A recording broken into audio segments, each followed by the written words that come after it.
제가 수요 집회 말씀이 2주 연속이더라고요. 그래서 좀 올라왔습니다. 성도님들 그 역사 좋아하십니까? 아니실 것 같은데 그냥 의례껏 예라고 대답해 주셨습니까? 예, 저는 역사를 엄청 좋아합니다. 예, 그래서 고등학교 때도 그 선택 과목이 저희가 있었는데 그 사회탐구에서 제 선택 과목이 세계사였습니다. 보통 경제를 많이 선택했어요. 우리 친구들이 거의 10명에 8명은 경제를 선택했던 것 같습니다. 근데 저는 세계사가 좋아가지고 세계사 선택했는데 왜 역사가 좋았냐면 그 역사 속에 사람의 삶이 다 들어있잖아요. 그래서 역사가 반복된다 그러죠. 그래서 고대로부터 지금까지 계속해서 우리가 그 쓰는 도구는 발달을 해왔는데 그 도구를 가지고 스토리를 만드는 주체인 사람은 변하지 않았잖아요. 예나 지금이나 사람은 동일하기 때문에 그래서 역사가 반복되는 것이 아닌가 그런 생각도 좀 한편으로 좀 해보게 됩니다. 왜 처음부터 이렇게 딱딱한 역사 얘기를 하느냐? 오늘 우리가 역사서를 볼 것이기 때문에 그렇습니다. 역사서. 그러니까 성경에 보면 역사서가 있지 않습니까? 상당히 많은 분량이 들어있어요. 그래서 오늘 역대하로 가보려고 합니다. 역대하 22장. 제 성경으로 685페이지입니다. 역대하 22장 10절부터 몇 구절을 제가 읽어드리도록 하겠습니다.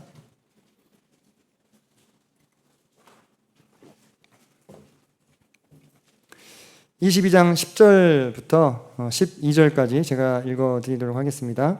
아하시야의 어머니 아달랴가 자기의 아들이 죽은 것을 보고 일어나 유다 집의 왕국에 씨를 모두 진멸하였으나 왕의 딸 여호사밧이 아하시야의 아들 요아스를 왕자들이 죽임을 당하는 중에서 몰래 빼내어 그와 그의 유모를 침실에 숨겨 아달랴를 피하게 하였으므로 아달랴가 그를 죽이지 못하였더라. 여호사밧은 여호람 왕의 딸이요 아하시야의 누이요 제사장 여호야다의 아내이더라. 요아스가 그들과 함께 하나님의 전에 6년을 숨어 있는 동안에 아달랴가 나라를 다스렸다다. 자, 방금 제가 읽었던 말씀은 역사입니다. 제가 아까 역사는 어떻게 된다 했죠? 반복된다 했습니다. 우리가 왜 역사를 공부하느냐? 역사가 반복되기 때문에 그 역사를 알므로 미래에 대한 지혜를 얻기 위해서입니다. 그죠? 반복되는 것이기 때문에 언젠간 또 유사한 일들이 되풀이되지 않겠느냐. 이러한 어떤 가정하에 역사를 공부하는 것이었고요. 그래서 동서고금을 막론하고 역사는 제왕들의 학문이었습니다. 사실 제왕들이 자기의 자녀들을 교육할 때 이 역사를 필수적으로 가르쳤던 것입니다. 그리고 우리가 인간으로서 어떤 소양을 닦을 때 기본이 되는 3가지 학문이 있잖아요. 문사철이라고 하죠. 문학, 역사, 철학. 그 안에도 역사가 들어갈 만큼 이 역사는 대단히 그 인기와는 별개로 중요한 학문일 수 있겠습니다. 오늘 제가 읽어드렸던 본문에 따라서 요아스 왕에 대해서 좀 알아보려고 합니다. 이 요아스 왕이 참 운명이 기구합니다. 그 왕이 태어나서 한 살 정도 됐을 때 사실 좌우를 분간할 수 없는 어린아이죠. 지금 강률이만 하죠. 지금 강률이만 한데 아빠가 죽은 거예요. 네, 갑자기 이상하네요, 느낌이. 그런 일이 일어나서는 안 되겠습니다만 그런 상황이라 이 말입니다. 얼마나 안타깝습니까? 그런데 그 요아스의 할머니가 누구예요? 아달랴라는 사람인데 할머니라는 사람이 아들과 손주를 다 죽이고 자기가 여왕이 되려고 상상이나 할 수 있는 일이겠습니까? 지금 여기 할머니인 분들 많이 계시잖아요. 손주 죽인다는 거 꿈에도 생각 못 하시죠, 해숙자매님? 상상도 못 할 일이죠. 우리 현욱자매님도 마찬가지실 것이고 우리 선주가 있는 우리 형제 자매들 모두 상상도 할 수 없는 이 끔찍한 일이 어떻게 일어나느냐. 그만큼 권력이라는 것이 달콤한 것인가 봅니다. 아들, 자식, 손주도 없이 그냥 다 싹 죽이고 내가 그 권력을 차지해야 되겠다. 이렇게 생각을 할 만큼. 그런데 아무리 그렇게 생각을 해도요, 이건 보통 그 정상적인 상황은 아니에요. 그죠? 아무리 권력이 좋다고 자기 손주 아들 죽이고 그 자리를 차지하나. 근데 이 아달랴의 엄마가 누구냐를 알면 우리가 이해가 좀 됩니다. 아달랴의 엄마가 누구죠? 네, 저 유명한 이세벨입니다. 이세벨. 네.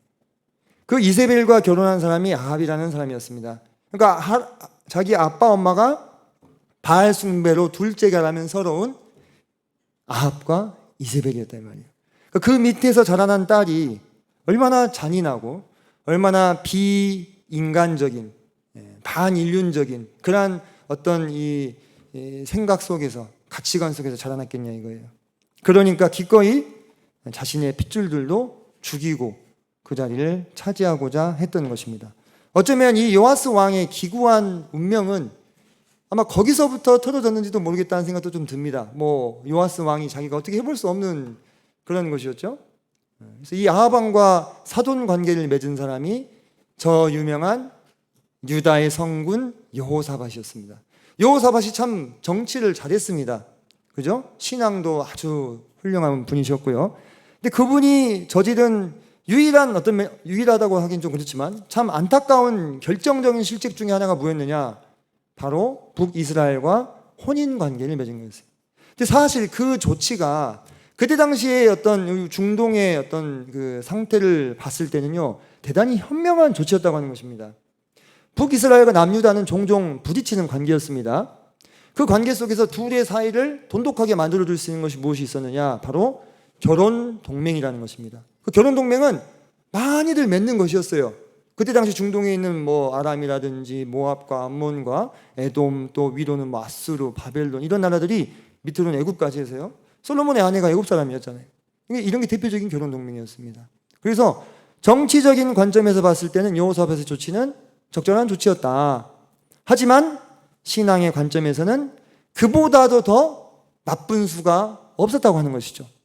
왜 성군이었던 여호사밧 왕께서 이러한 어떤 실책을 저지르셨나, 이 부분이 대단히 안타까운 그런 마음이 있는데, 어쨌든 그렇게 해서 무려 몇 대가 이 피해를 보냐면 여호사밧 이후에 여호람 왕, 그 밑에 아하시야 왕, 그리고 그 밑에 요아스 왕까지 무려 여호사밧 이후로 3대 왕이 제명에 못 죽고 다 죽고, 제명대로 못 살고 다 죽어요. 여호람 왕은 자기 아내가 아달랴잖아요. 자기 아내의 이 충동질을 받아가지고 왕이 오른 다음에 여호사밧 왕이 동생들은 다 재산을 나눠줘가지고 다른 성으로 다 흩어서 보냈어요. 형이 이제 정치하는데 좀 방해될까봐. 얼마나 지혜로운 조치입니까? 근데 그 동생들이 어떻게 했습니까? 다 불러다가 죽였어요. 나중에 뭐라 평가하냐면 너보다 선한 너의 동생들을 죽였다 이렇게 나옵니다. 근데 그걸 부추긴 사람이 누구였을까요? 아달랴였을 거예요. 왜냐? 그것이 그때 당시에 중동에서는 좀 상식적인 조치였습니다. 최고 이 권력자가 된 다음에 권력에 좀 방해가 될 수 있을 만한 인물들을 사전에 미리 제거하는 거. 이런 거 사실 이스라엘에서 하나님께서는 가르치신 적이 없는 일이에요. 그죠? 가르치신 적이 없는 일. 하나님은 연자제도 금지하셨어요. 그 죄 때문에 그 자녀를 죽이지 말라고 하셨잖아요. 이렇게 자비로운 분이신데 그분의 참 나라에서 이런 해괴한 일이 일어나게 되었고, 아하시야 왕도요. 22장 펴셨으니까 그 앞에 보면은 3절 보면 3절, 아하시야도 아합의 집 길로 행하였으니, 같이 읽을까요? 시작. 이는 그의 어머니가 꾀어 악을 행하게 하였습니다. 그 어머니가 누굽니까? 아달랴입니다. 아달랴. 그 어머니가 꾀어서 우상을 숭배하게 만들었던 것입니다. 그래서 이 아하시야는 나중에 이 요람이라고 하는 아합의 아들과 함께 아람과 전쟁을 벌이다가 이 요람이 다쳐요. 그래서 병문안을 갔다가 하나님이 북이스라엘에서 새로 세우신 장군, 무시무시한 사람입니다. 예후라고 들어보셨죠? 예후에게 이 죽임을 당하고 맙니다. 근데 그 일이 하나님께로부터 말미암다 이렇게 나옵니다. 7절 볼까요? 7절. 아하시야가 요람에게 감으로 해를 입었으니 이는 하나님께로 말미암은 것이라 이렇게 나옵니다.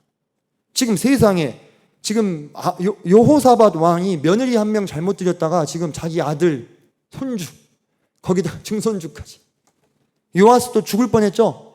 죽일 생각이었어요. 그런데 거기 보니까 여호람 왕의 딸이자 아하시야의 누이, 그러니까 이 요아스에게는 고모가 되는 것입니다. 고모가 되는 이 여호사밧, 그리고 고모부족 제사장 여호야다가 목숨을 걸고 지킨 거예요. 살린 겁니다. 한번 생각해 보세요. 거기서 발각되면 어떻게 됩니까? 다 죽는 거예요.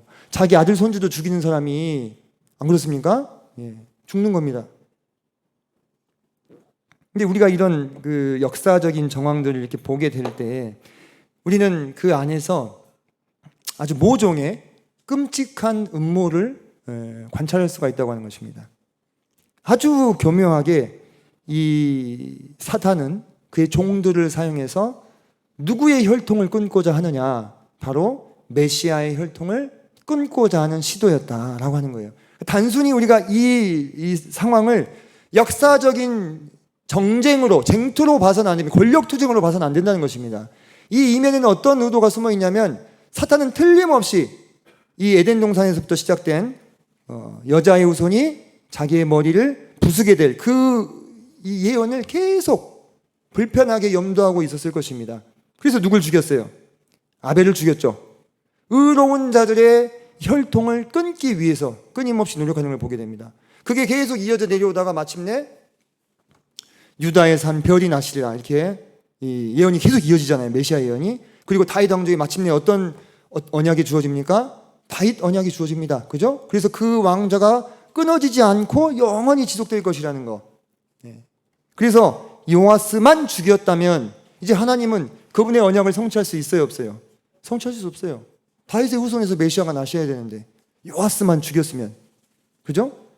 이 시도가 계속 이어져서 나중에 주님도 헤롯을 사용해서 주님 죽이려고 하잖아요. 그래서 애굽으로 피신시키시잖아요. 그러니까 그런 위기의 상황 속에서 계속 우리 하나님께서는 한 수 위기 때문에 그분의 종들을 예비하셔서 이러한 절체절명의 위기 상황에서 그분의 언약의 씨앗인 다윗의 후손을 보존하셨다고 하는 것입니다. 그래서 이 여호야다 제사장 여호야다와 그 안에 여호사밧의 이 헌신은 사실상 어떤 의미가 있느냐면 그들이 단순히 피부치여서 불쌍히 여기는 마음으로 이 아이를 지키고자 한 것이 아니라 이것은 하나님의 언약이 달려있는 문제인 거예요. 하나님이 거짓말쟁이가 되느냐 안 되느냐 이게 누구 손에 지금 달려있었던 거예요? 그 두 명의 충직한 주님의 종들의 손에 달려있었다는 것입니다. 저는 가끔 그래서 철렁합니다.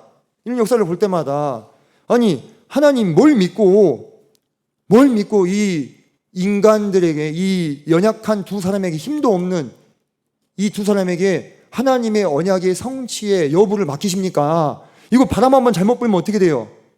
끝나버릴 일인데 하나님이 그렇게 그들을 사용하셔서 그분의 약속을 지키게끔 인도해 주고 계신다고 하는 거예요. 참 하나님은 이런 면에서 대담하시고 놀랍고 언약의 신실한 분이시다. 그분이 다윗에게 그렇게 약속해 주셨잖아요. 다윗 왕조를 절대로 끊지 않겠다. 그 약속한 대로 그 유일한 자손인 요아스 왕을 살려주셨다고 하는 것입니다.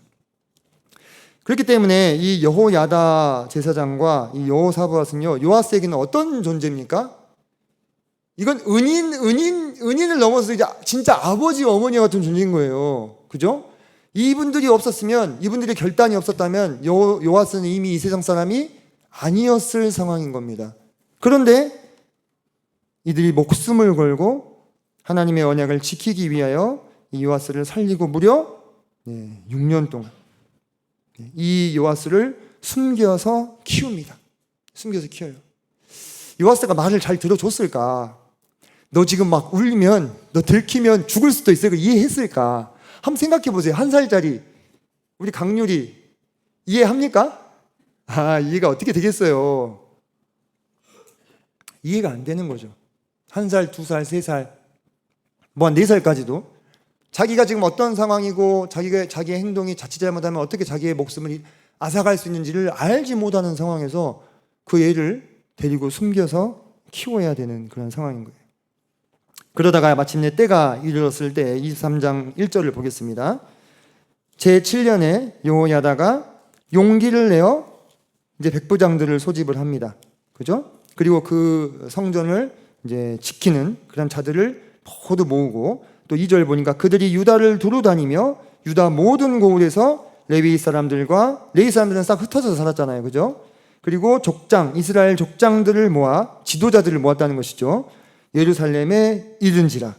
3절 온 회중이 하나님의 전에서 왕과 언약을 세우매 여호야다가 무리에게 이르되 여호와께서 다윗의 자손에게 대하여 말씀하신 대로 왕자가 즉위하여야 할지니. 그러니까 이 여호야다의 마음속에 뭐가 있었는지가 딱 드러나죠. 이 사람은 다윗 언약을 알고 있는 사람이었습니다. 당연하죠. 당연할 수밖에 없어요. 제사장들은 거의 너무나 박식한 사람들이었습니다. 그래서 그는 그 언약을 준수하기 위해서 목숨을 바쳤다고 하는 것입니다. 그래서 그가 이제 이 요아스 왕의 왕위 즉위식을 거행하기 위해서 아주 철저하게 아주 주도 면밀하게 계획을 세워서 추진하는데, 그날 이제 호위병들이 이제 비번이 되면은 이제 교대를 해야 되잖아요. 그죠? 이거 교대해야 되는 비번들도 어떻게 해요? 집에 가지 못하게 하고 같이 머무르게 합니다. 왜? 세력을 이루어 가지고 혹시라도 있을 아달랴의 저항을 분쇄해야 되기 때문인 것이었습니다. 그래서 8절, 레위 사람들과 모든 유다 사람들이 제사장 여호야다가 명령한 모든 것을 준행하여 각기 수하의 안식일의 당번인 자와 안식일의 비번인 자들을 거느리고 있었으니 이는 제사장 여호야다가 비번인 자들을 보내지 아니함이더라. 하나님께서 이 여호야다 제사장에게 담대함과 용기와 지혜를 주셨다고 하는 것입니다. 그래서 이러한 치밀한 상황 가운데, 치밀한 계획 가운데 11절, 무리가 왕자를 인도해내어 면류관을 씌우며 율법책을 주고 세워 왕으로 삼을새 여호야다와 그의 아들들이 그에게 기름을 붓고 이르기를 왕이여 만세수를 누리소서 하니라. 기름 부음을 받은 자, 왕이죠, 왕. 그죠? 왕에게 기름을 붓죠. 왕에게 만세수를 누리소서 하면서 7살짜리 왕을 세우고 있는 거예요. 여호야다와 그의 아들들과 백부장들과 온 유다에서 모여온 레위인들과 이스라엘의 족장들이 함께 한 마음으로 뜻을 모아서 요아스 왕을 즉위시키고 있는 그 모습인 것입니다. 얼마나 합당합니까? 그죠? 얼마나 합당합니까? 얼마나 마땅한 그런 장면입니까? 모두가 기뻐했다 이 말입니다. 누구만 빼고요? 아달랴만 빼고.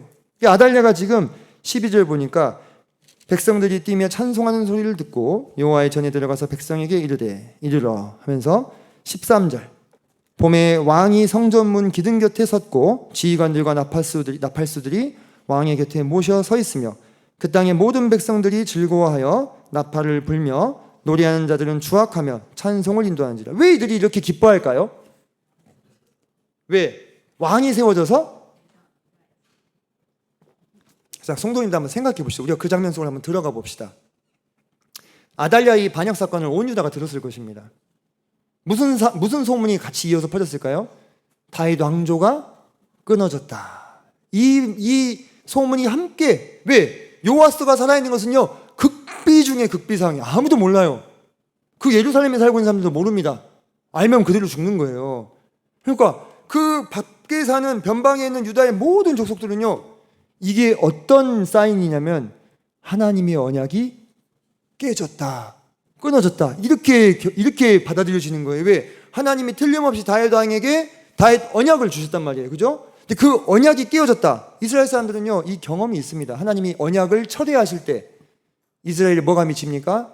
엄청난 화가 미친다는 걸 알고 있어요.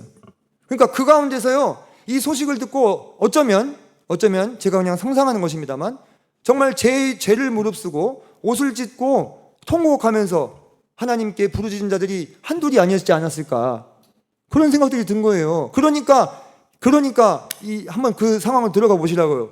백부장 여호야다가 백부장한테 말해가지고 유다를 돌면서 다 불러가니까 뭐 하면서 다 막 온 거예요. 막 이런 기가 막힌 놀라운 일이 있단 말이야. 그러니까 이들이 지금 여기서 13절에서 이렇게 즐거워하면서 나팔을 불고 노래하는 것은요, 하나님이 그분의 신실한 언약을 깨시지 않았다, 이것에 대한 뭐예요? 확신, 감사, 안도함, 이러한 이 복합적인 감정들이 소용돌이치면서 그들이 감격하여 찬양하지 않을 수 없었던 것입니다. 진정으로 예배를 드렸던 것입니다. 하나님 앞에서 하나님이 우리 유다 민족들을 버리지 않으셨구나, 다윗의 씨가 남아있구나, 살아계셨구나, 저분이 우리 왕이구나. 7살밖에 안 됐는데, 재원이만 하죠. 재원이가 지금 만 7살입니다. 엊그제 만 7살이 됐습니다. 이제 그렇게 찬양을 하면서 즐거워하면서 기뻐할 수 있었던 이유, 하나님이 우리 유다를 저버리지 않으셨구나. 이것에 대한 감사와 기쁨인 거예요. 단순히 왕이 세워졌다. 7살짜리 왕이 뭔 힘이 있길래 그 왕을 보고 뭐가 감격스러워가지고. 그렇지 않은 거예요. 예. 그때 아달랴가 어떻게 합니까? 그의 옷을 찢으며 외치되 반역이로다 반역이로다. 누가 반역을 저지른 것입니까? 저는 이거 보면서 아달랴가 자백했네. 예. 그 사람은 지금 요아스를 왕으로 세우는 자들을 향해서 반역이로다고 말하고 있지만 반역의 세월을 보낸 건 누구예요? 그 본인이었다 이 말이에요. 그가 반역을 저지르고 상상도 할 수 없는 살육을 저지르고 그 피해 대가로 6년 동안 얼마나 자기가 어렸을 때부터 섬겼던 그 바알과 아세라를 섬겼겠냐 이 말이에요. 얼마나 하나님의 성전을 더럽히고 유대 전역에 바알 숭배가 들끓게 만들었겠냐 이거예요. 자기가 하나님을 반역해놓고 이제 와서 반역이라고 부르짖으면서 옷을 찢어봐야 아무 의미가 없다고 하는 것입니다. 악인의 최후는 이와 같은 것입니다. 그래서 14절 보니까 제사장 여호야다가 이제 그를 몰아내라고 하죠. 그러면서 21절 한번 보겠습니다. 21절이 얼마나 대조적인지 한번 보십시오. 그 땅의 모든 백성이 즐거워하고 성중이 평온하더라. 아달랴를 무리가 칼로 죽였었더라. 자, 성도님들, 이 두 문장이 서로 이게 융화가 됩니까? 이 아달랴라고 하는 그 인칭 이름이 들어가는 부분을 다른 사람의 이름으로 바꾸면요 조금 이상해져요. 그죠? 예, 사람이 죽었는데 백성이 즐거워하고 평안했다. 말이 안 되잖아요. 근데 그 죽은 사람이 누구냐 이거예요. 아달랴. 그가 죽은 것을요 누구도 슬퍼하지 않았어요. 모든 백성들이 기뻐했다 이 말입니다. 왜? 그가 악의 화신이었기 때문에. 이 유다 왕궁의 시집으로 온 그 순간부터 무려 3대에 이르는 왕들을 제명에 못살고 죽게 만든 장본인, 하나님의 다윗 언약을 깨뜨리려고 했던 사단의 도구, 그 악한 여인이 죽임을 당했을 때 백성들이 즐거워하고 성중이 평온했다 이거예요. 악은 타협할 것이 아닙니다. 악은 어떻게 해야 되는 거예요? 마땅히 제거되어야 되는 거예요. 우리가 제거되어야 될 악에 대해서 타협하는 자세를 보이면요 대가를 아주 비싸게 치르는 거예요. 여호사밧이 악과 타협했을 때 그의 후손들은요 어떻게 됐습니까? 멸문지화를 당할 뻔했다 이 말이에요. 그렇지 않습니까? 하나님의 주권적인 은혜가 아니었다면요 요아스는 죽었어야 됐어요. 그 한 살짜리 애기가 어떻게 도망을 갈 수 있겠습니까? 누가 그 상황에서 협력할 수 있습니까? 하나님의 주권적인 은혜로 간신히 벗어나게 된 거예요. 악은 타협할 것이 아니다. 악이 어떤 모양을 뒤집어쓰고 우리에게 온다 할지라도요 그것은 제거되어야 할 대상이지 타협할 대상이 아니라고 하는 것입니다. 우리가 이것을 헷갈려서는 안 됩니다. 사단은 이것을 헷갈리게 만듦으로 신앙의 공동체를, 하나님의 백성들을 미혹하는 것입니다. 왜? 그 악이 우리 가운데 거하는 한은 계속해서 영향력을 발휘하기 때문입니다. 자, 그래서 24장 보니까 요아스가 마침내 왕이 됐어요. 7세의 왕이 됐습니다. 그리고 나서 2절을 보겠습니다. 2절 보니까 제사장 여호야다가 세상에 사는 모든 날에 요아스가 여호와의 보시기에 정직하게 행하였으며 이렇게 얘기합니다. 7살의 왕이 됐으니 어떤 국사를 직접 자기가 할 수 있는 그런 상황은 아니었을 것입니다. 그죠? 그래서 그는 아마 꽤 오랜 기간 동안 여호야다 제사장의 섭정을 좀 받지 않았겠느냐. 그리고 그것이 나라를 안정시키는데 대단히 지대한 기여를 했을 것이다. 그래서 제가 살피지 않았지만 23장 후반절에 보면 여호야다 왕이 즉각적으로 신앙의 개혁을 했던 상황들을 우리가 볼 수가 있습니다. 그동안에 바알 숭배로 인해서 다 무너졌던 성전의 제사와 또 찬양대, 이런 문지기, 이런 사역들을 회복시키는 것을 우리가 볼 수가 있습니다. 그리고 그 여호야다가 살아있는 동안에는 이 요아스는 이 여호야다의 가르침을 잘 받아서 하나님이 보시기에 정직하게 행하였다. 여러분, 이 평가 듣기가 쉽습니까? 어렵습니까? 어려운 평가입니다. 하나님 보시기에 정직하게 행했다는 평가 들은 왕들이요 이게 많지 않습니다. 그죠? 근데 누구 덕분에? 여호야다의 가르침 덕분에. 이 여호야다는 이 요아스 왕의 생명의 은인이잖아요. 생명의 은인이고 그에게는 고모부도 되시고 혈통적으로도, 그리고 아주 영향력이 있는 그런, 그때 당시에 아주 분별력 있는, 결단력 있는, 담대한 그러한 사람이었다 이 말입니다. 저는 이 여호야다를 이렇게 묵상을 해보면서 이 여호야다가 참 귀하다 이런 생각을 했습니다. 어떻게 그 유다의 등불이 꺼질 것 같은 그런 위기 상황에서 이런 여호야다 같은 위인이 예비되어 있었는가, 이런 생각이 드는 거예요. 그는요, 하나님의 언약을 소중히 여기고 그 언약을 지키기 위해서 자신의 목숨을 걸었던 사람입니다. 그리고 그는 이 요아스 왕이 이 좌우를 분별할 만큼 좀 크자 지체하지 않고 왕위에 올린, 다시 말해서 자기가 개인적으로 이 권력에 대한 사심이나 그런 것이 없는, 그리고 리더십이 있는, 그가 명하자 백부장들이 순종하고 온 레위인과 이스라엘의 이 족장들이 다 모여왔잖아요. 그죠? 물론 확실한 명분이 있었지만은 또 그가 그런 리더십을 발휘했기 때문에 이와 같은 놀라운 일을 성취할 수 있었다고 하는 것입니다. 그래서 정말 이 여호야다 같은 인물들이 오늘날도 정말 필요하다. 정말 어떤 공동체 안에서 정말 이런 분들이 필요하다. 담대하고 정직하며 하나님의 말씀에 밝은 분들, 분별력이 있고 옳고 그름을 잘 필 수 있는 그런 안목이 있는 분들, 리더십이 있고 사사로운 욕심이 없는 진짜 어른, 진짜 어른. 우리가 아무 데서나 의협심을 부린다고 그것이 옳은 게 아닙니다. 의협심은 반드시 뭘 동반해야 됩니까? 분별력을 동반해야 되는 것입니다. 악에 대하여 의협심을 발휘하는 것은요, 정말 분별력이 없는 행동이겠죠. 그죠? 근데 이 여호야다는 하나님의 이 언약을 계승한 존재가 누군지를 알아보고 그 사람을 위해서 담대히 목숨을 걸었던 참된 그러한 지혜자였다. 그런 생각이 듭니다. 그래서 이 여호야다 제사장이 몇 살까지 살았냐면요, 15절 보시면 24장 15절에 여호야다가 나이가 많고 늙어서 죽을 때 130세라. 이 130살이라는 나이가요, 성도님들, 그때 기준으로요, 많은 나이일까요, 적은 나이일까요? 엄청나게 많은 나이입니다. 평균 수명이 거의 2배 되는 거예요. 이분의 나이가 어느 정도 수준이냐면, 성도님들, 모세의 아버지 아시죠? 모세의 아버지가 아므람인데요, 그분이 137세까지 살았어요. 그 아므람에 대한 얘기가 나오고 나서 한 1000년 동안요, 그 나이보다 많이 산 사람이 없습니다. 그 다음이 누구냐? 이 여호야다입니다. 시간이 1000년이 지났는데 그 사이에 이 여호야다보다 오래 산 사람이 없어요. 모세도 몇 살 살았습니까? 120살. 그죠? 아론도 123살. 이렇게 살았어요. 그런데 하나님께서 이 여호야다에게 이런 그때 당시 기준으로도 기이한 그러한 긴 수명을 주신 이유는 무엇 때문이었겠습니까? 그가 하나님께 바친 충성과 또 유다의 왕실과 신앙의 수호를 위해서 그런 기이한 은혜를 그에게 베풀어 주신 것이 아니겠느냐, 이렇게 생각이 되는 것입니다. 16절 보니까 무리가 다윗성 여러 왕의 묘실 중에 장사하였으니 이는 그가 이스라엘과 하나님과 그의 성전에 대하여 선을 행하였음이더라.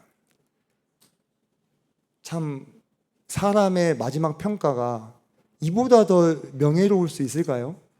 성도님 곰곰이 한번 생각해 보십시오. 한 사람의 인생의 마지막 평가가 이 16절보다 더 명예로울 수 있을까? 여호야다는 왕족이 아니었어요. 제사장이었잖아요. 그런 그가 여러 왕의 묘실 중에 장사된 거예요.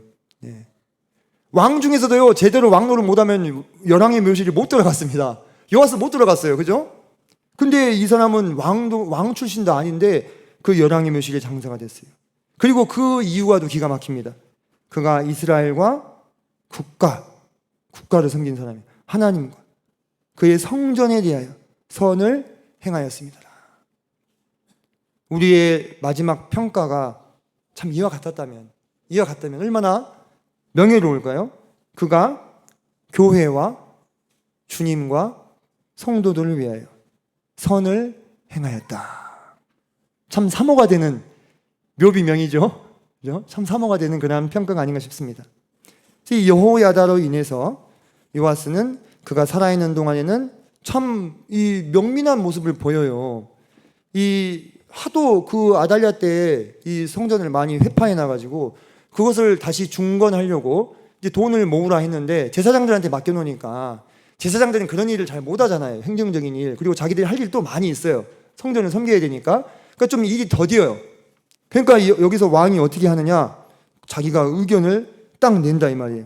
8절 보면 24장 8절, 이에 왕이 말하여 한 궤를 만들어 여호와의 전 문 밖에 두게 하고, 9절, 유다와 예루살렘에 공포하여, 온 유다와 예루살렘에 공포한 거예요. 왕명으로 하나님의 종 모세가 광야에서 이스라엘에게 정한 세를 여호와께 드리라 하였더니 모든 방백들과 백성들이 기뻐하여 마치기까지 돈을 가져다가 궤에 던지니라. 이때는 오늘날처럼 뭔 우편이 있는 것도 아니고 카카오톡이 있는 것도 아니고 이메일이 있는 것도 아닌 시대입니다. 이게 이 소식이 팍 하고 전달되는 것이 대단히 어려운 시대입니다. 근데 제사장들한테만 맡겨두니까 이게 진척이 안 되니까 왕이 어떻게 해요? 지혜를 내는 거예요. 그러지 말고 다 보이는 데다가 헌금통을 딱 궤를 놓고 저녁에 이 공표해가지고 하나님께서 정하신 그 세를 내라 해라 했더니 이 백성들이 어떻게 냈어요? 기뻐하면서 냈어요. 기뻐하면서 냈어요. 이거를 아이고 뭘 또 돈을 뜯어가나 이렇게 막 어려워하지 않았다는 거예요. 그들 마음가운데 소원이 있었다고 하는 것입니다. 그것에 대해서 왕이 이렇게 지혜를 내어서 신속하게 하나님의 성전을 다 수리하고 이 헌금이 남아가지고 그걸 가지고 성전의 기명도 또 만들었어요. 왜? 기존에 쓰던 성전 기명을 아달랴와 그 일당들이 어디다 갖다 써버렸어요? 우상 숭배하는 데다 갖다 써버린 거예요. 그러면 그거 어떻게 된 거예요? 그거는 변질된 거예요. 그거는 못 쓰는 거예요. 그거는 우상에게 바쳐진 거, 그죠? 불에 태워가지고 가루로 만들어서 흩어버리잖아요. 그러면 기명이 부족한데 어떻게 할 것이냐? 이 백성들이 바쳤던 그 돈을 가져다가 그 기명들을 만드는 것들을 우리가 14절에서 또 24장 14절에서 확인할 수 있다고 하는 것입니다. 이렇게 참 명민한 왕이었고 하나님 보시기에 정직하게 행하고 성전을 보수하고 이런 훌륭한 왕이었는데요, 이 요아스 왕이 이 후반전이요 그렇게 속 좋지 않습니다. 제가 오늘 요아스 왕을 여기 가져온 이유가 바로 여기 있습니다. 성도님들, 역사는 어떻게 된다 했습니까? 되풀이 된다고 했는데 이 요아스 왕의 일생을 우리가 보면서 그 일생이 우리 삶 가운데 되풀이 되지 말아라고 이 역사를 가져온 것입니다. 오늘 되풀이 되면 안 되는 역사이기 때문에, 안 되는 삶이기 때문에 제가 가지고 오는 것입니다. 여기까지 참 이 파란만장한 삶 가운데 왕이 되어서 좋은 선한 일도 많이 했었는데 그가 이제 어떻게 되었느냐. 17절 보겠습니다. 24장 17절. 이제 여호야다가 돌아가셨어요. 열왕의 묘실에 장사하고, 요아스 왕도 많이 울지 않았겠습니까? 자기 아버지 같은 분인데. 그랬는데 그 이후에 여호야다가 죽은 후에 유다 방백들이 와서 왕에게 절하매 왕이 그들의 말을 듣고 그의 조상들이 하나님 여호와의 전을 버리고 아세라 목상과 우상을 섬겼으므로 그 죄로 말미암아 진노가 유다와 예루살렘에 임하니라. 저는 이 17절부터 읽는데 너무 마음이 아프더라고요. 왜? 도대체 왜 17절에서 그랬습니까? 요아스 왕이시여. 정말 죽을 고비를 넘기고 16절까지 잘 살았잖아요. 여호야다 제사장의 이 장례도 후히 치러졌을 거예요. 그 사람을 열왕의 묘실에 모시는데 왕의 제가가 있어야 됩니까? 없어야 됩니까? 있어야 돼요. 왕이 흔쾌히 허락했다 이거예요. 그러니까 열왕의 묘실에 들어가는 거예요. 요아스 왕이 야 아무리 그래도 그건 아니다 하면 못 들어가요. 근데 그렇게 했다는 것입니다. 마지막까지 예우를 다해서 섬기고 보내드렸다 이거예요. 근데 왜 17절에서 왜 그랬어요? 그런 생각이 막 드는 거예요. 우리가 어떤 성도님들 보면은, 제가 성도님 판단하는 게 아니라 그런 생각 드시잖아요. 모임생활 열심히 하시다가 안 하시는 분들, 아시는 분들 중에서, 지인들 중에서, 아니 그렇게 젊을 때 주님 섬기고 열심히 섬기고 열정적으로 주님 위해서 헌신된 삶을 사시더니 아니 왜 그랬어요? 왜 그래요? 이런 생각 안 드십니까? 드시죠? 그런 안타까움이 이 17절에서 저는 너무 묻어난다고 하는 것입니다. 너무. 요아스 왕이 마지막까지 선한 왕으로서 열왕의 묘실에 반열에 들 수 있는 사람이었는데 그가 누구의 말을 들었습니까? 유다 방백들의 말을 들었는데 이 유다 방백들은 틀림없이 아달랴파였을 것입니다. 아달랴와 함께 바알과 아세라 숭배에 경도되어 있던, 마음이 미혹되어 있던 자들이, 그들이 여호야다 제사장과 요아스 왕의 전반기 치세에는 몸을 숨기고 있다가, 감추고 있다가 때가 되었다, 이때다 하고 나와서 이 왕을 미혹한 것입니다. 17절 마지막에 보면 왕이 그들의 말을 듣고 이렇게 하잖아요. 그죠? 미혹했기 때문에 그 방백들이 잘못이냐? 그들도 잘못이지만요, 최종적인 결정은 누가 내린 거예요? 왕이 내린 거예요. 그러니까 왕의 잘못이에요, 결국은. 근데 여러분들 거기 보십시오. 19절과 17절이 어떻게 대조가 되는지. 19절 보세요. 그러나 여호와께서 그들에게 선지자를 보내사 다시 여호와에게로 돌아오게 하려 하심에 선지자들이 그들에게 경고하였으나 듣지 아니하니라. 자, 17절에 왕이 그들의 말을 듣고, 19절에 선지자들이 그들에게 경고하였으나 듣지 아니하니라. 두 문구가 확연히 대조되는 거 아시겠죠? 확연히. 우리가 찾아야 될 것은 이것입니다. 왜 요아스 왕이 그렇게 돼버렸느냐? 들어야 될 말을 듣지 않고 듣지 말아야 될 말을 들었기 때문에. 이것이 어려운 일입니다. 유다 방백들이 와가지고 어디 유다 망하라고, 왕 망하라고 했겠습니까? 그에게 아첨하는 말을 한 거예요. 요아스 왕에게 아첨하는 말을 하고 그의 기분을 맞춰주고, 이렇게 했을 때 더 좋을 것이다. 사람이 아첨하는 말을 들으면요, 분별력이 흐려져 버려요.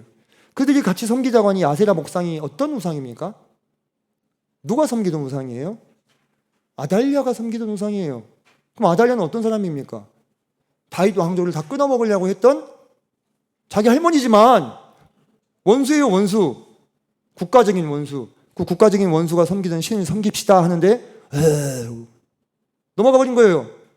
정신 못 차리고 있다가.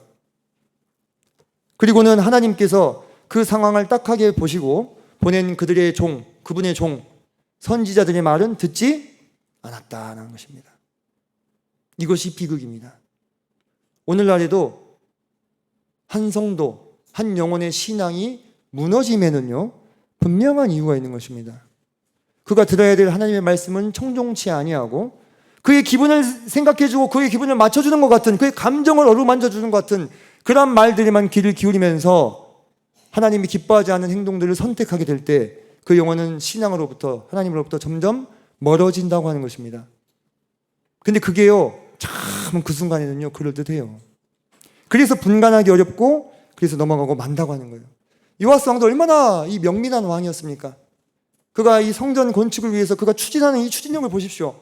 그가 냈던 이 지혜를 한번 생각해 보십시오.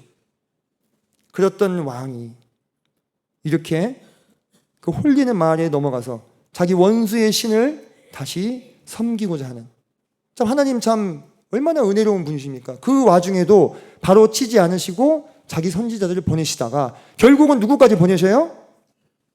스가랴를 보내셔요. 스가랴. 왜? 우리 주님 보냈을 때랑 똑같은 마음일 것 같아요. 제 생각에는. 스가랴의 말이면 들을 것이다. 주님이 이렇게 생각하셨겠죠. 주님이 아들을 보내시면서 어떻게 했으면 하나님께서 내가 아들을 보내면 들으리라 하고 보내시잖아요. 근데 어떻게 잡아서 죽이고, 그죠? 똑같은 마음으로 보내셨어요. 왜냐하면 이 스가랴는 누구의 아들이냐면 제사장 여호야다의 아들이에요. 이 여호야다의 아들인데 이 스가랴가 나이가 얼마인지는 우리는 사실 불명입니다. 하지만 분명한 것은 요아스 왕이 스가랴를 알았을까요? 몰랐을까요? 당연히 알았죠. 어쩌면 같이 컸을 수도 있어요. 그죠? 좀 자기보다 형이었을 수도 있고. 그런 사람을 보낸 거예요. 왜? 이 사람이라면 들을 것이다 이렇게 하신 거예요. 그래서 그 스가랴를 감동하셔가지고 보냈는데 그가 백성 앞에 높이 서서 그들에게 이르되 20절입니다. 20절. 하나님이 이같이 말씀하시기를 너희가 어찌하여 여호와의 명령을 거역하여 스스로 형통하지 못하게 하느냐 하셨나니 너희가 여호와를 버렸으므로 여호와께서도 너희를 버리셨느니라 하나.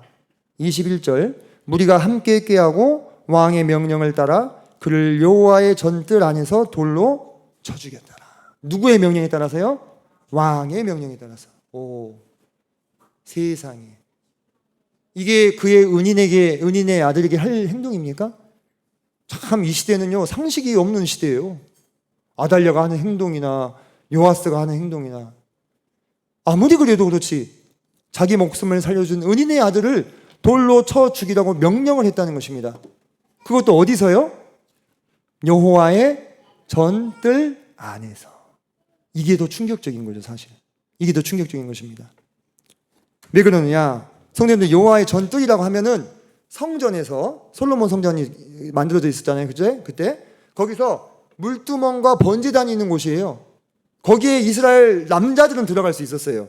남자들, 여자들은 못 들어갑니다. 이스라엘 남자들이 들어가서 거기서 찬양대가 찬양하고 함께 거기서 제사 지내고 예배드리는 장소입니다. 이 장소는 어떤 장소냐면 하나님께 예배드리는 그러한 장소고 지극히 거룩해야 될 그러한 장소이고, 그곳에서 각 지파의 대표들이 들어가서 함께 예배드리는 연합의 장소였어요. 거기서 사가랴가 말을 하고 있었는데 돌을 쳐서 죽이라 이렇게 한 거잖아요. 그럼 이건 어떤 의미가 있을까요? 그러면 여러분들 성도님들 생각해 보십시오. 거기에 번제단이랑 물두멍이 있으면 좀만 더 들어가면 뭐가 있어요? 성소가 있고, 더 들어가면 지성소가 있어요. 거기 하나님이 임재해 계시는 거예요. 그러면 하나님 보시는 앞에서 누구를? 하나님이 보낸 사신을 죽인 거예요. 옛날로 치면은 우리 왕들이 서로 전쟁할 때 왕들이 뭐 보냅니까? 사신 보내죠. 그럼 그 상대방 왕을 가장 모욕 주는 방법이 뭘까요? 그 사신을 죽이는 거예요. 그러면은 나는 너하고는 죽었다 깨나도 화해할 생각이 없고 우리는 누가 하나 죽든 하여튼 싸워보자, 이 뜻입니다. 능멸하는 것입니다. 그 보낸 사신을 죽인 거는 왕을 죽인 것과 똑같은 그러한 것입니다. 그래서 저는 이 요아스가 마음이 교만해졌구나. 요아스가 몇 년을 다스렸냐면요, 40년을 다스렸습니다. 적은 시간이 아니에요.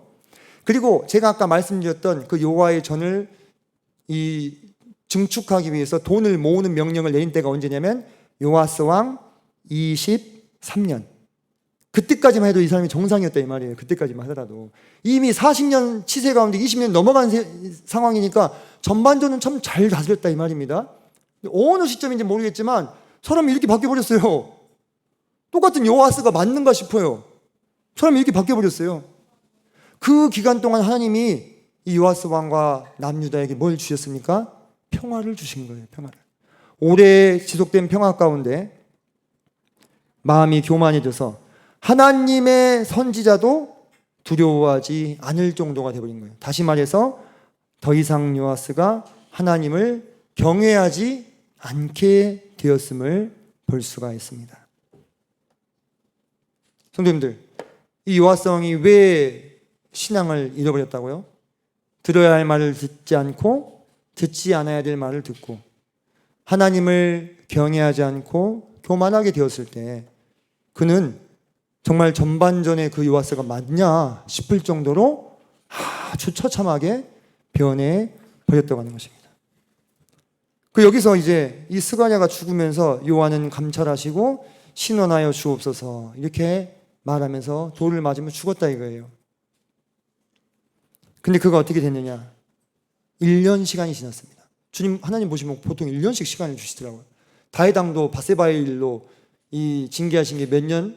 1년 기다리고, 그죠? 느부갓네살 왕도 다니엘이 나무꾼 꾸고 나서 이 경고하잖아요.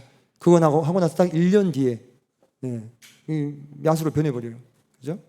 1년이라는 시간이 참 의미심장한데 23절 보니까 1주년 말에 이렇게 나오죠. 아람 군대가 요아스를 치려고 올라와서 유다와 예루살렘에 이르러 백성 중에서 모든 방백들을 다 죽이고, 성도님 여기 보십시오. 여기서 모든 방백들 속에 아까 17절에서 요아스 왕에게 바알과 아세라 섬깁시다 하고 살살살살 깨었던 그 방백들이 있습니까? 있겠죠. 하나님의 공의와 정의가 실현이 되는 순간이라 이 말입니다. 노력한 물건을 다메섹 왕에게로 보내니라. 아람 군대가 적은 무리로 왔으나 24절 여호와께서 심히 큰 군대를 그들의 손에 넘기셨으니 이는 유다 사람들이 그들의 조상들이 하나님 여호와를 버렸습니다. 이와 같이 아람 사람들이 요아스를 징벌하였더라. 25절 요아스가 크게 부상하며 적군이 그를 버리고 간 후에 그의 신하들이 제사장 여호야다의 아들들의 피로 말미암아 반역하여 그를 그의 침상에서 쳐 죽인지라. 다윗성에 장사였으나 왕들의 묘실에는 장사하지 아니하였더라. 이 요아스 왕의 최후입니다. 이제 25절이. 적군들이 그를 버리고 갔다. 이게 무슨 뜻일까요? 그 당한 상처가 죽을 상처였다 이 말입니다. 그게 적당한 상처였으면요, 데리고 가서 뭘로 삼았을까요? 인질로 삼았겠죠. 버리고 갔다는 말은 뭔 말입니까? 누가 보더라도 얘는 죽겠다 한 거예요. 그러니까 버리고 간 거예요. 얼마나 치욕스럽습니까? 그래서 침상에서 이제 끙끙 앓고 누워 있는데 그의 신하들이 제사장 여호야다의 아들들의 피로 말미암아 반역하여 그를 죽였다 했습니다. 이게 무슨 뜻일까요? 성도님들, 제가 아까 그랬잖아요. 이 남유다 사람들은요, 왔다 갔다 했어도 기본적으로 하나님을 믿는 신앙에 깔려있는 사람들이에요. 그들은요, 뭘 중시하냐면 하나님의 언약을 중시합니다. 하나님의 언약, 하나님이 우리를 지켜주시냐 아니냐. 주변에 강대국들이 너무 많잖아요. 그죠? 근데 이 열왕기하에도 이 관련된 내용이 나오는데, 성도님들 24절에 보면은 아람 군대가 적은 무리로 왔는데 심히 큰 군대가 그 앞에서 패배한 거예요. 이거는 정상적인 상황이 아니에요. 그러니까 이 유다 사람들이 바로 레이더가 돌아가는 거예요. 아, 이거 지금 뭔 사건이다, 상황이다? 하나님이 지금 징계하는 상황이구나. 이 레이더가 돌아가는 거예요. 그러면 이 원흉을 없애야 돼. 마치 누구를 없앴던 것처럼? 누구를 없앴던 것처럼요? 아달랴를 없앴던 것처럼. 아달랴도 그래서 죽임당한 거잖아요. 이 유다 사람들이 바로 레이더가 돌아갔어. 그래가지고 우리가 지금 이런 큰 이해할 수 없는 패배를 당한 것은 이해할 수 없는 패배였던 거예요. 그것은 저 왕이 의인 여호야다의 아들들을 죽여서 그렇다. 이 계산이 딱 나오니까 어떻게 됩니까? 바로 요아스 왕을 죽인 것입니다. 그의 최후가요, 어쩜 이렇게 아달랴 같아야 될까? 저는 그게 너무 안타깝다 이것입니다. 이 사람이 그래도, 이 왕이 그래도 하나님 보시기에 정직하게 행했다는 평가를 들었고 하나님의 성전을 수축한 그런 인물인데 어찌 마지막이 이렇게 비참해야 되냐 이거예요. 우리는 이 역사를 보면서 무엇을 교훈받아야 할까요? 역사는 되풀이된다고 했죠. 되풀이되는 역사를 미리 보고 내가 그 역사의 주인공이 되지 않도록 하는 것이 우리가 역사를 공부하는 이유인 것입니다. 이 사람이 정말로 전반전에 하나님을 섬겼던 그 마음 그대로 여호야다 제사장이 돌아가셨으면 그 아들 스가랴가 있잖아요. 그 스가랴를 다시 또 스승 삼아서 자기 스승의 말을 듣고 교만하지 아니하고 하나님을 구하였다면 도리어 아람을 쳐 부쉈을 것입니다. 근데 그의 운명이 얼마나 달라졌나 보세요. 그가 다윗 왕들의 묘실에도 장사되지 못하는 이와 같은 불명예를 안고 죽게 된 것입니다. 사랑하는 성도님들, 제가 오늘 이 역사를 성도님들께 가지고 온 이유를 소상히 말씀을 드렸습니다. 제가 종종 청년들한테 그런 이야기를 합니다. 우리가 구원받는 것은 하나님의 은혜로 거저되는 것이에요. 근데 그 이후에 신앙생활을 하는 것도요, 하나님의 은혜로 되는 것이거든요. 근데 우리의 믿음이 그 안에 반드시 필요하다 했습니다. 그리고 우리는 앞선 믿음의 선진들, 의인들도 포함이요, 악인들도 포함입니다. 의인들은 어떻게 그렇게 성공적인 믿음의 삶을 살 수 있었는지를 배우면 되고, 악인들은 어떻게 그렇게 정말로 엄청난 실수를 저질렀는지를 우리가 배우면 되는 것입니다. 그것을 배워서 그와 같은 실수를 반복하지 않도록 우리가 반드시 들어야 될 하나님의 말씀은 내 귀에 쓰다 할지라도 들어야 하는 것입니다. 그리고 내가 듣지 말아야 될, 나를 이 신앙의 길에서 멀어지게 하는 감언이설은 내 귀에 달더라도, 내 마음에 흡족하더라도 거리를 둬야 되는 것입니다. 그리고 하나님 앞에서 겸손한 마음을 가지고 마지막까지, 전반전만 잘하고 끝, 후반전에 역전당하면 충격이 어때요? 우리 형제님들은 축구 봐서 아시죠? 전반전 한 2대0 이기고 있다가 후반전에 3대2 돼봐요. 충격이 2배입니다. 2배. 그죠? 충격이 2배예요. 그것보다 더 치욕스러운 패배가 없어요. 근데 우리가 한 2대0쯤 지고 있더라도 후반전에 3골 넣어가지고 3대1을 역전하면 어떻게 됩니까? 기쁨도 2배. 기쁨도. 우리의 이 신앙생활, 신앙 여정이 지금까지 어떻든지 그건 아무도 평가할 수 없습니다. 그건 하나님 앞에 가서 우리가 평가받을 일이니까요. 지금 남아있는 나의 신앙의 여정을 어떻게 살아낼 것인가, 이것이 중요한 것이겠죠. 아합 왕이 나쁜 왕인데요, 그래도 지혜로운 말 한마디를 하고 죽었어요. 무슨 얘기를 했냐면 열왕기상 20장 11절에 그런 얘기를 했습니다. 갑옷 입는 자가 갑옷 벗는 자 같이 자랑하지 못할 것이다. 이렇게. 그게 무슨 뜻이냐면 갑옷을 입는 사람은 지금 뭘 준비하는 사람이에요? 전쟁을 준비하는 사람이죠. 갑옷을 벗는 사람은 자기 전투가 다 끝난 사람이에요. 그죠? 갑옷을 입는 사람이 갑옷 벗는 사람, 전투가 다 끝난 사람 보면서 내가 더 잘할 수 있어, 자랑할 수 있습니까? 싸워봐야 아는 거예요. 그죠? 자기가 어떤 전투를 하고 올지는 아무도 몰라요. 죽을 수도 있어요. 그죠? 자랑할 수 없어요. 이 말이 무엇이냐? 마지막까지. 마지막은 누구도 알지 못하는 거예요. 장담해서는 안 돼요. 누구도. 교만하게 그 결과를 장담하지 말고 끝까지 분투하는 마음으로, 끝까지 주님을 의지하는 마음으로, 그 앞에 겸손히 부복하는 마음으로 가야만 한다. 요한이서 한번 찾아보겠습니다. 요한이서 8절입니다. 395페이지 정도 됩니다. 제 성경으로. 요한이서 8절.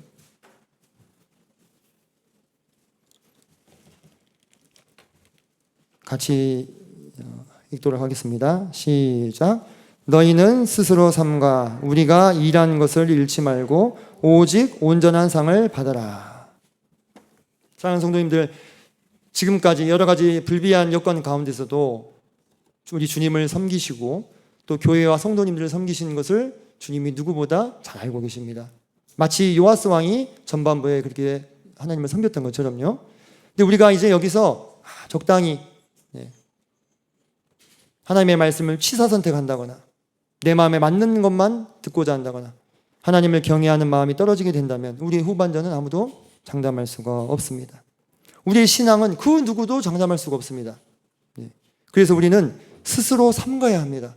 스스로 삼가. 뭘 삼가란 말입니까?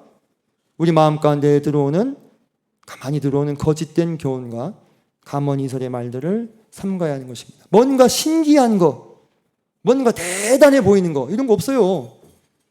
이미 성경은요, 창세기 1장 1절부터 요한계시록 끝장 끝절까지 이미 다 연구가 끝났어요. 거기 뭐 더 새로운 것이 있는 것처럼 속이는 사람들이야말로 거짓 교사일 가능성이 높다. 삼가서 우리가 일한 것을 잃지 말고 오직 온전한 상을 받아라. 온전한 상을 받아라. 우리가 일하는 것을 잃어버리지 말고, 놓치지 말고, 손해보지 말고 온전히 그것을 다 보존해서 받기를 원하는 거예요. 그렇게 하려면 우리 앞서 이 길을 걸어가신 믿음의 선진들을 증인 삼아서 그분들이 모두 믿음의 경주를 마치고 어떻게 안식에 들어가게 되셨는지, 어떻게 마지막 그 순간까지 그 경주를 마치게 되었는지, 그것을 우리가 유심히 관찰하고 그 교훈을 받는 것이 지혜가 아닌가, 이런 생각을 해보게 됩니다. 성도님들, 요아스 왕 이야기 다 들으셨죠? 우리는 요아스와 같지 말아야 될 것입니다. 그래서 오늘 이 이야기를 함께 나눈 것입니다. 기도하고 마치겠습니다.